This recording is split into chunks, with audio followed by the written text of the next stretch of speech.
Assalamualaikum warahmatullahi wabarakatuh. Salam sejahtera. Nama saya Dafizi Derawi. Saya daripada Jabatan Sains Kimia, Fakulti Sains dan Teknologi, Universiti Kebangsaan Malaysia. Hari ini akan memberi penerangan sedikit berkaitan tentang asas pengenalpastian hazard, penaksiran dan kawalan risiko. Okey, objektif bengkel kita pada hari ini adalah untuk pertamanya kita ingin peserta mengetahui tentang sedikit sebanyak berkaitan hazard kerja seharian kita maybe kita punya kerja terdedah dengan hazard lah setiap hari, and then risiko dan bahaya yang berkaitan daripada hazard terbabit and then kita akan belajar secara ringkas berkaitan penaksiran risiko and then bagaimana untuk langkah-langkah kawalan hazard lah. So kita boleh mengaplikasikanlah dalam kehidupan seharian dan juga di tempat kerja kita lah, jika kita mengetahui cakna pasal hazard, risiko dan bahaya ni. Okey, saya ingin menjemputlah tuan-tuan, puan-puan, saudara-saudari semua untuk bertanya sendiri. Adakah selama ini kita selamat bekerja? Adakah tempat kerja kita tu selamat? And then adakah persekitaran kerja kita tu sihat, kondusif, menjamin kesihatan kita? Tuan-tuan, puan-puan bolehlah bertanya pada diri sendiri. Okey, mengikut statistik kemalangan yang dikeluarkan maklumat daripada Jabatan Keselamatan dan Kesihatan Pekerjaan tentang statistik kemalangan dan penyakit pekerjaan negara tahun 2021, daripada 15.1 juta pekerja yang direkodkan pada 2021, kadar kecederaan pekerja adalah 1.43 per 1000 pekerja. So jumlah kecederaan pekerjaan adalah 21,534 bersamaan dengan purata 59 kes lah setiap hari. Manakala kadar kecederaan maut pekerjaan adalah 2 orang per 100,000 pekerja. Jumlah kecederaan maut pekerjaan purata 1 kes untuk 1 hari lah. Total pada 2021 adalah 301 kes. And then pelaporan penyakit dan keracunan pekerjaan sebanyak 9,822 lah, iaitu purata 27 kes sehari.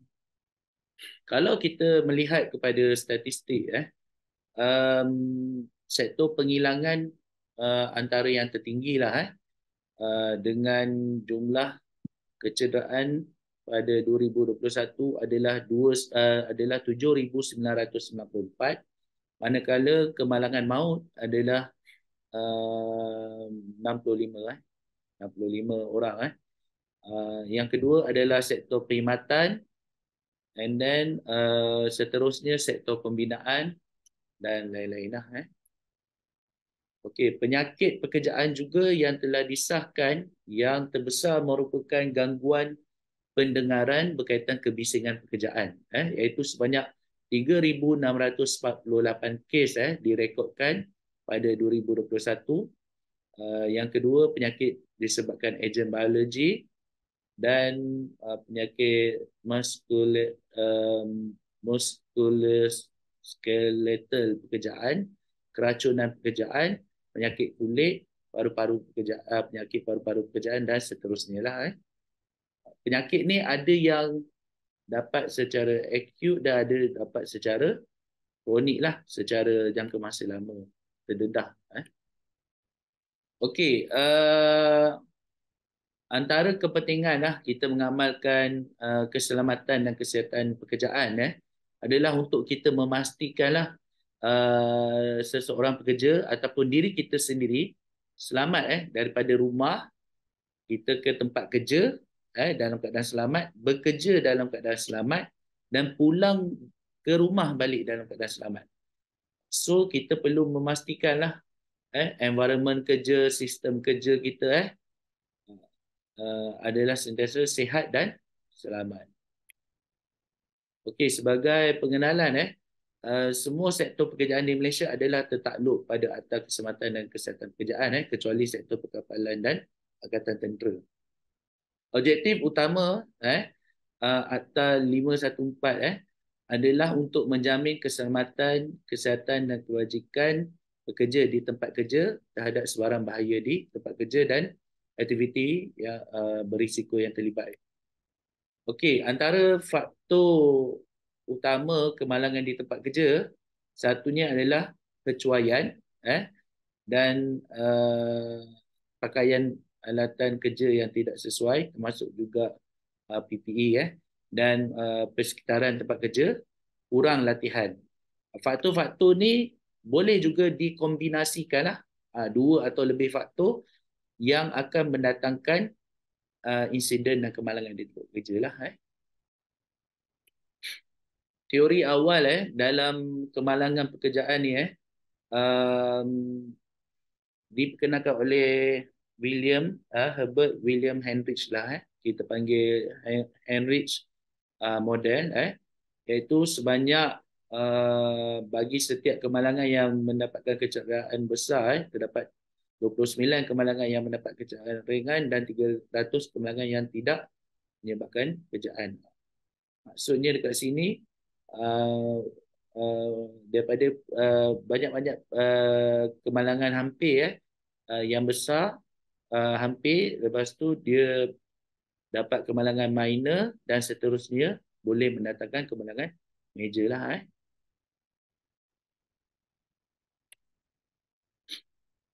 Okey, insiden merupakan kejadian yang tidak dijangka yang tidak mengakibatkan kerugian atau kecederaan yang serius. Manakala kemalangan adalah kejadian yang tidak dijangka yang menyebabkan kerosakan, kecederaan atau bahaya. Beza insiden dengan kemalangan adalah bila terdapatnya mangsa dalam sesuatu kejadian so ia adalah sebagai kemalangan. Okey, punca kemalangan mesti melibatkan sesuatu sumber. Sumber ni dia akan berkaitan dengan hazard dan risiko lah. Kita akan pergi lebih lanjut berkaitan hazard, risiko dan bahaya. Okey, apa itu hazard? Hazard merupakan sesuatu punca atau sesuatu keadaan yang berpotensi untuk mendatangkan mudarat. Dia punya kata kunci dekat sini adalah potensi. Apa-apa potensi yang boleh mendatangkan mudarat, kecederaan, dia dikenal pasti sebagai hazard lah. Ada terdapat 5 hazard besar lah utama, iaitu hazard fizikal, termasuk juga mekanikal dan elektrikal lah. Bahawa hazard fizikal, hazard kimia, biologi, ergonomik dan psikososial lah. Kalau hazard fizikal sebagai contoh mesin pemotong yang tak ada pengadang kita sebut sekarang ni potensi lah, keadaan berpotensi untuk mendatangkan kecederaan. Kabel elektrik yang terdedah, pencahayaan yang kurang, suhu tinggi, bunyi bising di tempat kerja, sinaran UV hazard kimia melibatkan pelarut, bahan kimia bertoksik, racun, organ berat hazard biologi, ulat, virus, mikrob bangunan-bangunan ada banyak kalau bangunan lama yang kurang dia punya pengudaraan dan dia punya kadar kelembapan yang tinggi, bangunan mudahlah untuk mendapat kulat okey. Haiwan penyebab penyakit, haiwan berbisa hazard ergonomi kerja berulang-ulang, postur yang tidak betul angkat barang.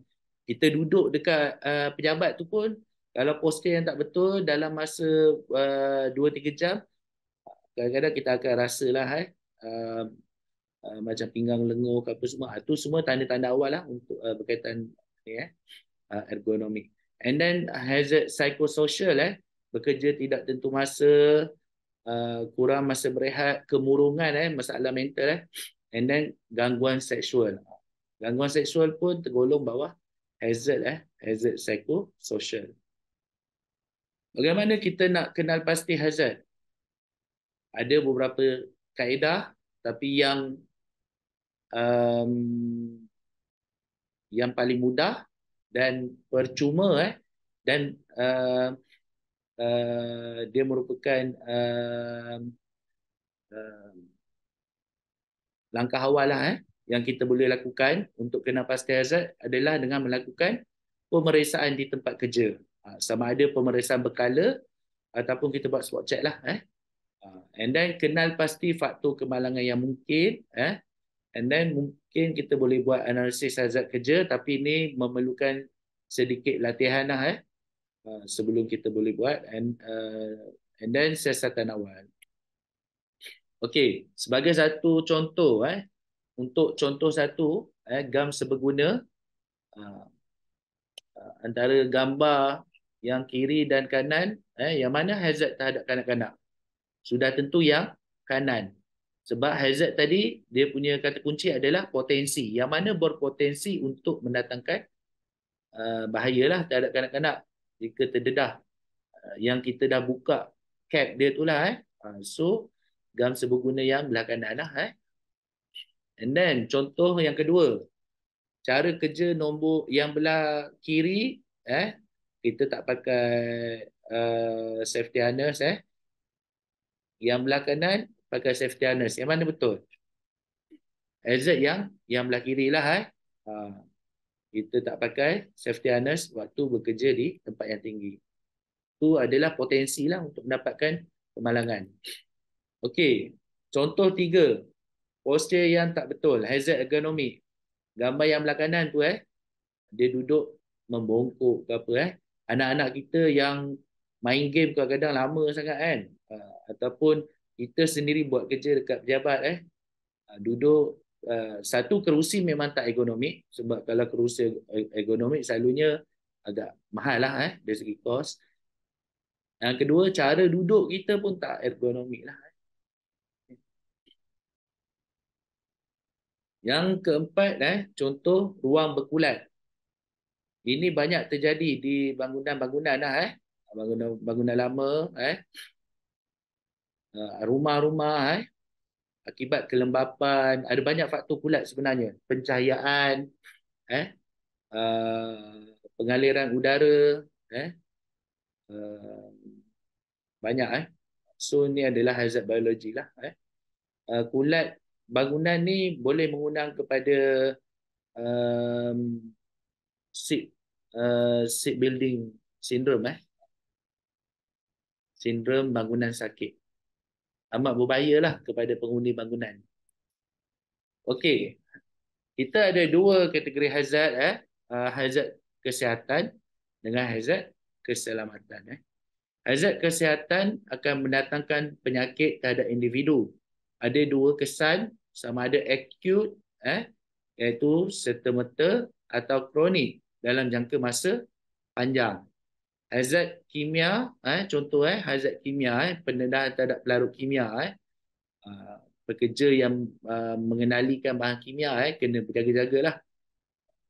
And then hazard biology, kalau kita bekerja dalam ruangan yang berkulat, rumah kita berkulat ke, so dia ada kesan acute atau prolonged effect lah, kesan jangka masa panjang.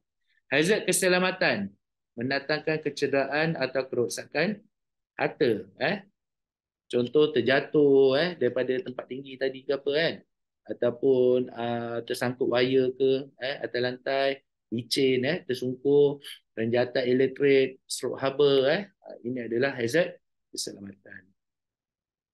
Okey, kesan pendedahan terhadap bunyi bising. Kesan acute adalah ketidakselesaan kepada telinga kita lah, ataupun kita rasa berdengung. Manakala kesan kronik, boleh membawa hingga ke pekak lah, hilang pendengaran.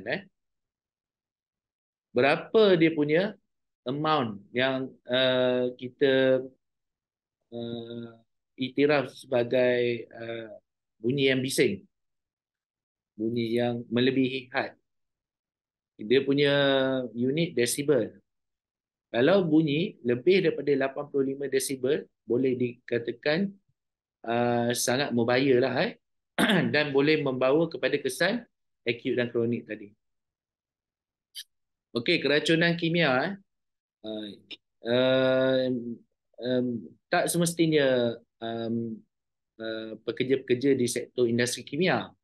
Kita kalau katakan ada ladang di kampung uh, bila kita racun rumput ke bila kita bermain dengan racun asid so kita juga terdedah kepada hazard kimia Okey, keracunan adalah reaksi tubuh apabila bahan toksik memasuki ke dalam sistem tubuh manusia melalui ada 3 cara utama.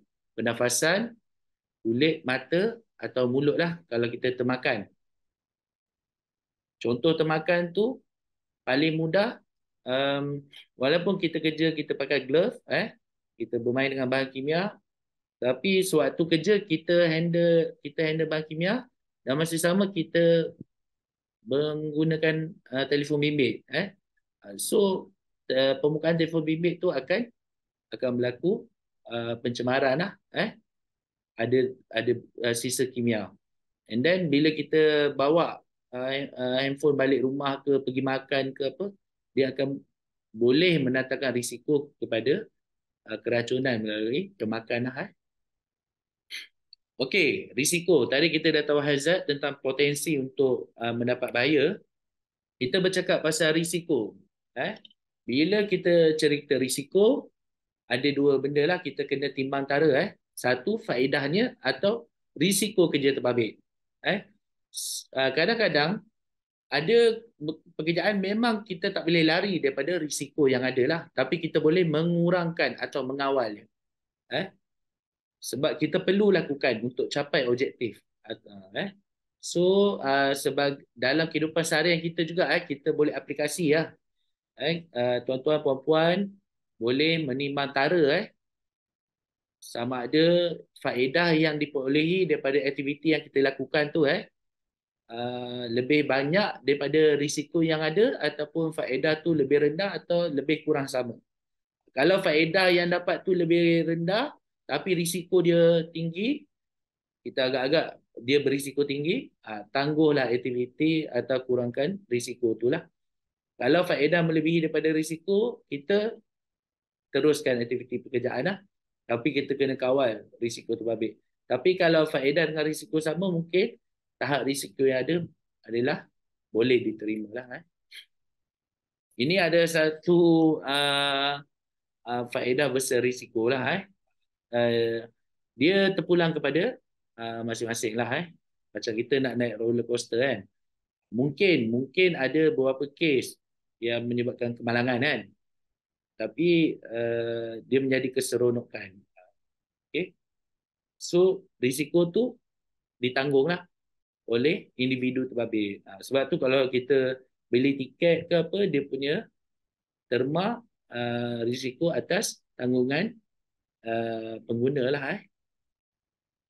Okey, dalam asas penaksiran risiko, sebagai contoh saya bagi gambar, kita bawa kereta, kita nak cuba overtake dia, nak memotong di garisan putus-putus bukan garisan berkembang. Okey, kita kena ambil kira kereta di hadapan. Sama ada jauh lagi ke, cukup tak kita nak memotong. Ni sebenarnya adalah contoh mudah lah dalam kehidupan seharian kita untuk mengambil risiko. Adakah berbaloi kita nak ambil risiko? Kereta depan bawa agak perlahan. Kita nak capai matlamat, nak sampai kena cepat. Kalau tidak terlambat.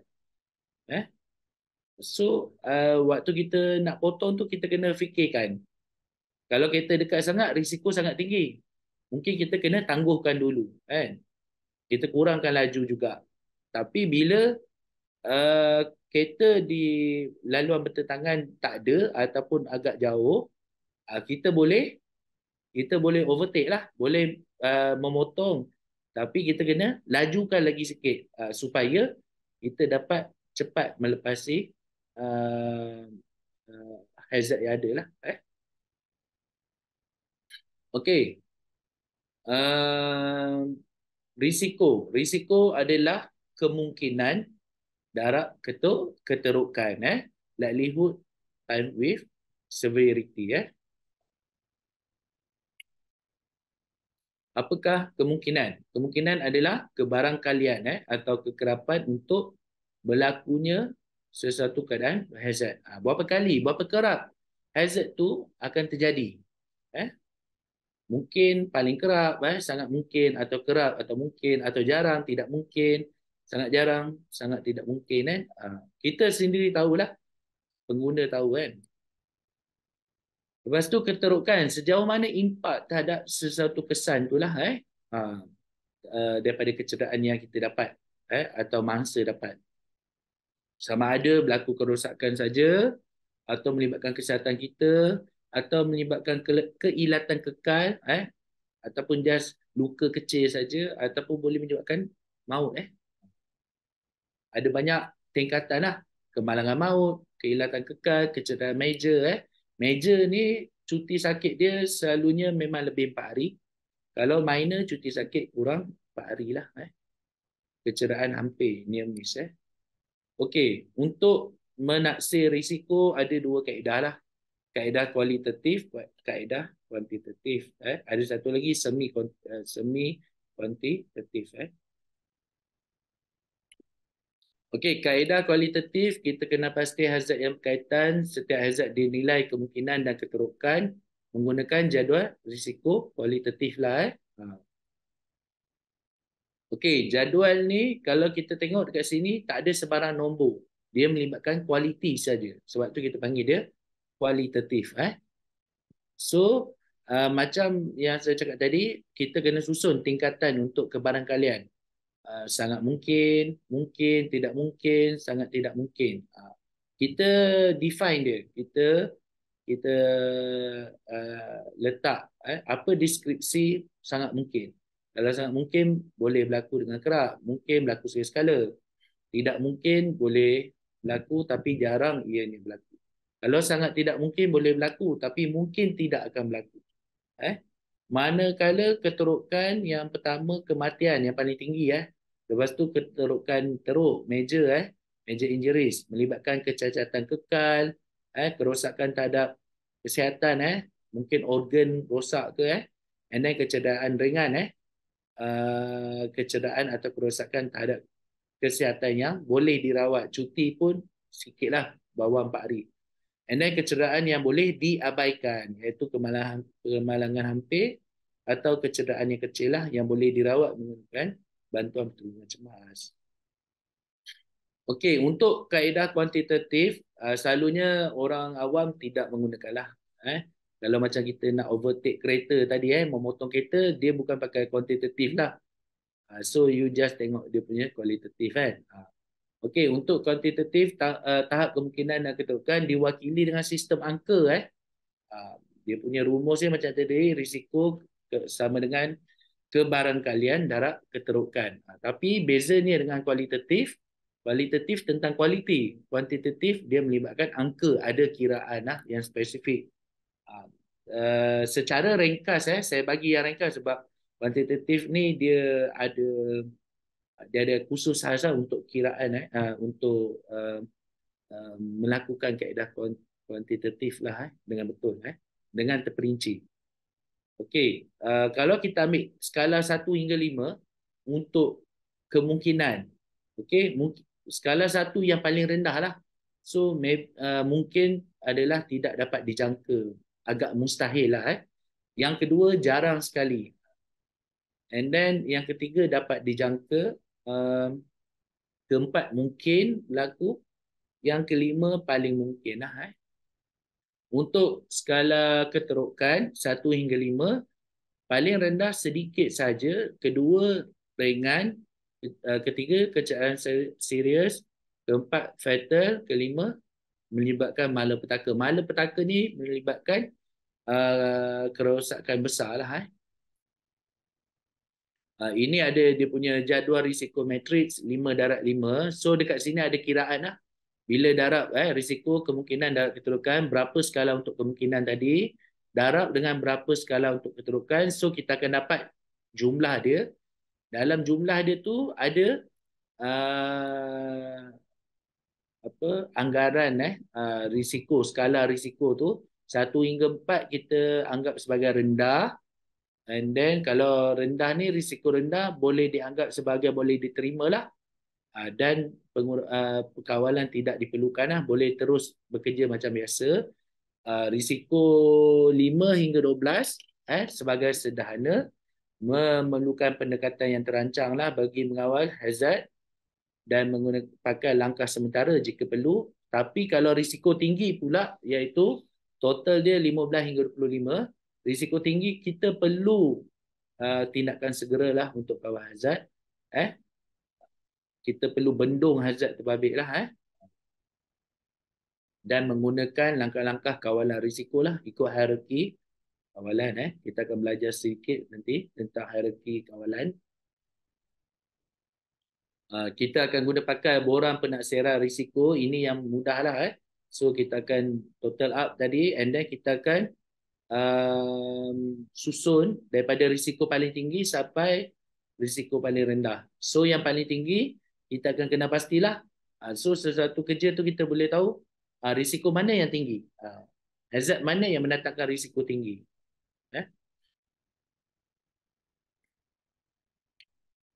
Okey, bila kita dah belajar tentang risiko, tadi ada hazard, hazard adalah potensi. Bagaimana jika kita terdedah, mangsa terdedah, kita sendiri terdedah dengan potensi risiko tadi, kita akan mendapat bahaya. Bila kita terdedah pada hazard, kita akan mendapat bahaya. Bahaya akan melibatkan kecederaan lah, dia punya impak dia tu, keterukan dia tu So bila ada bahaya, kita perlu ambil langkah-langkah untuk kawal hazard terbabit supaya risiko akan dapat dikurangkan. Risiko kerja ni bukan senang-senang kita nak kata risiko tinggi ke risiko rendah ke. Kita kena kira lah macam tadi, sama ada kualitatif atau kuantitatif lah. Okey, kawalan risiko hazard. Macam mana nak kawal? Kenapa kita perlu kawal? Kalau kita kawal konsep untuk mengawal hazard ni, kita perlu kawal pada sumbernya, pada hazard terbabit, potensi yang sumber awal tadi. Kita dia punya langkah-langkah kalau boleh, yang pertama kita cuba untuk hapuskan hazard terbabit. Yang kedua kita cuba untuk kawal hazard pada sumbernya, dan kita cuba untuk kurangkan risiko. Ni kita punya objektif lah dalam kawalan hazard. Sebaik-baik kawalan hazard adalah kawalan pada sumber hazard terbabit atau paling berhampir dengan sumber hazard. Kalau you tengok dia punya kesan dominos tu kesan domino dia akan daripada pertama tu dia tolak jatuh. Tapi kalau you dapat kawal daripada pertama jatuh tadi tu, yang lain akan masih lagi boleh berdirilah, tak jatuh. Okey, berikut adalah keutamaan dalam langkah-langkah kawalan hazard. Yang pertama, paling tinggi keutamaan, kita akan melibatkan langkah-langkah penghapusan. Penghapusan merupakan kaedah yang paling efektif. Sebab apa? Macam tadi kita cakap kawal hazard pada sumbernya. So kalau penghapusan kita dapat kawal, kita dapat hapus sumber hazard, akan kita boleh stop terus ancaman tu. Kita boleh stop terus risiko berlaku kemalangan lah. Okey, yang kedua, kalau tak dapat hapus, kita mungkin boleh guna kaedah penggantian. Kita tukar ganti kepada pekerjaan, proses pekerjaan yang lebih baik. Ganti bahan kimia yang lebih baik, yang kurang, yang less harmful lah. Lepas tu yang ketiga, mungkin kita perlu pasang kawalan kejuruteraan lah. Dan keempat, kawalan pentadbiran. Seterusnya PPE. PPE maksudnya yang daripada atas tadi lebih efektif, yang paling bawah yang paling kurang efektif. Dan langkah-langkah kawalan ni mungkin juga kita perlu apply untuk beberapa langkah campuran dua tiga langkah kawalan untuk mengawal sesuatu hazard lah macam saya cakap tadi, penghapusan kita singkirkan kerja alatan proses mesin yang berhazard ini adalah cara yang terbaik untuk lindung pekerja. Uh, tapi belum tentu langkah penghapusan ni boleh digunakan lah, terutamanya dekat sektor industri. Kalau semua benda hapus, macam mana nak buat kerja? Betul. So kita mungkin boleh guna langkah penggantian. Okey. Langkah penggantian merupakan kawalan pada punca hazard lah. Kita tukar cara kerja bahan yang kurang selamat kepada yang lebih selamat. Bahan kimia yang bersifat sangat toksik tukar dengan bahan kimia yang lebih selamat atau kurang toksik. Lepas tu kawalan kejuruteraan, reka bentuk semula, pengasingan. Ini antara cara untuk kawalan kejuruteraan automasi pengadang penyerapan pencairan. Kita tengok kalau reka bentuk semula kerja proses direka semula supaya lebih selamat kan.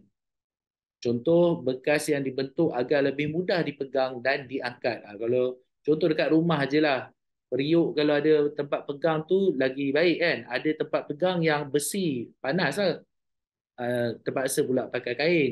Tapi ada tempat pegang yang dia dah ada dia punya penebat haba dia tu. So kita boleh angkat tanpa perlu ada guna kain ke apa benda Lepas tu pengasingan, hazard diasingkan daripada pekerja Ada bilik isolasi bagi pekerja di dalam makmal Lepas tu um, um, uh, automasi contoh kawalan robot. Sekarang ni kalau kita pasang-pasang dekat kilang kita pakai automasi, semuanya automasi robot yang kawal. Person yang in charge tu duduk dekat control room saja. Itu ada dua satu teknik automasi, satu pengasingan juga the person in charge duduk dekat dalam bilik kawalan.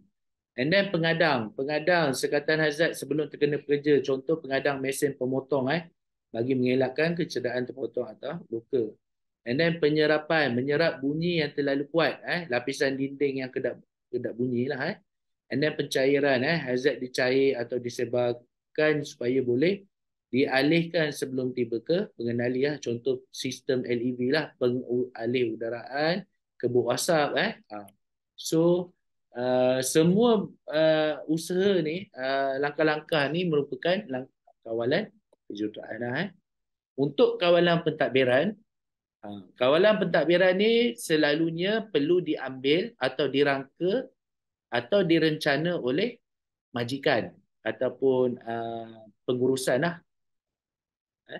atau kalau dekat rumah mak ayah lah So untuk kawalan pentadbiran kita kena ada prosedur kerja selamat. Kita sediakan latihan yang mencukupi, penggiliran kerja supaya pekerja tak penat lah, lesu And then selenggaraan, kena pasti maintenance dibuat pada setiap berkala lah secara berkala. And then kebersihan di tempat kerja Okey, untuk alat PPE, selalunya kalau kita nak cerita, bila kita kata langkah-langkah kawalan, kita fikirkan PPE. Tapi sebenarnya PPE merupakan kawalan yang terakhir dari segi langkah-langkah kawalan. Kenapa? Sebab PPE, alat perlindungan peribadi, dia hanya melindungi diri pemakai sahaja. Dia merupakan lapisan pelindung yang terakhir. Jika semua langkah kawalan kita dah ambil, kecederaan juga insiden berlaku so PPE akan menjadi perlindungan terakhir lah so dia merupakan kawalan yang terakhir kita perlukan latihan yang bersesuaian untuk menyelenggara PPE and then memakai ikut keperluan kerja yang dilakukan. Kalau kita buat kerja A, perlulah pakai PPE yang berkaitan A. Jangan pakai yang berkaitan B. Okey. Okey, PPE ni pun kadang-kadang ada salah gunalah Contoh sarung tangan, nitrile untuk apa? Latex untuk apa? Kalau kita tengok ramai masyarakat even pekerja dekat industri pun dia main guna dia semua. Kalau topeng muka tu pelitup muka dia bagi N95 semua sebab murah. Murah mudah cari Ah, sedangkan N95 tu untuk particulate matter untuk habuk manakala kalau pekerja yang bermain dengan pelarut organik, pelajar yang bekerja di makmal kimia, di makmal organik, ni dekat universiti, dekat sekolah, pekerja pembantu makmal, apa pegawai-pegawai, pegawai penyidik, pegawai sains, kena kena cakna lah. Kalau untuk pelarut kimia, contoh yang main dengan organik ni, kita bukan bagi N95. So majikan kena supply lah R90 95. Kena bersesuaian Okey, untuk pengurusan risiko kita perlulah sentiasa mengurus risiko yang ada. Kita tak boleh lari daripada risiko. Risiko ni kalau kita lari dia masih ada. Dia datang juga sebab dia sepanjang kita hidup kita akan berhadapan dengan risiko yang ada lah. Okey, risiko bukanlah sesuatu yang perlu kita takutkan. Perkara yang terpenting dilakukan adalah dengan mengurus risiko yang ada supaya kita dapat bekerja dalam keadaan yang sihat dan selamat. Juga kondusif lah. Risiko tidak boleh dielak tapi kita perlu urus sebaiknya. Okey, ni untuk majikan. Kenapa kita perlu uruskan risiko? Kalau kita lihat, kalau berlakunya kemalangan, ada mangsa kos yang kita dapat lihat mungkin kita just tengok tentang pampasan dan insurans atau kos perubatan dah ada mangsa. Tapi ada banyak kos yang tidak dapat dilihat. Dia boleh diwakili dengan teori bongkar ais ni Dia melibatkan kos siasatan, kos perjalanan, produktiviti yang terjejas. You punya pekerja kena tangguhkan kerja, berlaku kerosakan alat, kerosakan ruang, bayaran gaji semasa kerja terhenti, kos ganti rugi, kerosakan fasiliti dan peralatan, kos pentadbiran, juga tindakan undang-undang oleh pekerja terbabit. Sebenarnya pihak pekerja juga boleh mengambil tindakan undang-undang terhadap majikan kalau terbukti majikan tidak menjaga kebajikan pekerja lah sehingga boleh menyebabkan kecederaan atau kemalangan di tempat kerja lah Okey, secara kesimpulan hazard perlu dikenal dan dikawal mengikut keutamaan kawalan yang praktik selagi mana ianya praktik. Praktik ni selagi mana dia boleh kawal hazard terbabit, kos dia berpatutan sebab di industri mungkin kita boleh kawal hazard tapi dengan kos yang lebih tinggi. Tapi di industri dia akan menyebabkan kos efektif lah So selagi mana ia praktik, kita boleh teruskan langkah kawalan. And then pengurusan risiko yang baik dapat mengelakkan berlakunya insiden dan kemalangan. Di samping dapat meningkatkan kualiti kerja dan produktiviti kerja lah Okey. Akhir kata saya sarankan semua pekerja dan majikan dan setiap individu perlu utamakan keselamatan So kita kenal hazard, insya-Allah pasti kita selamat. Okey. Sekian, terima kasih.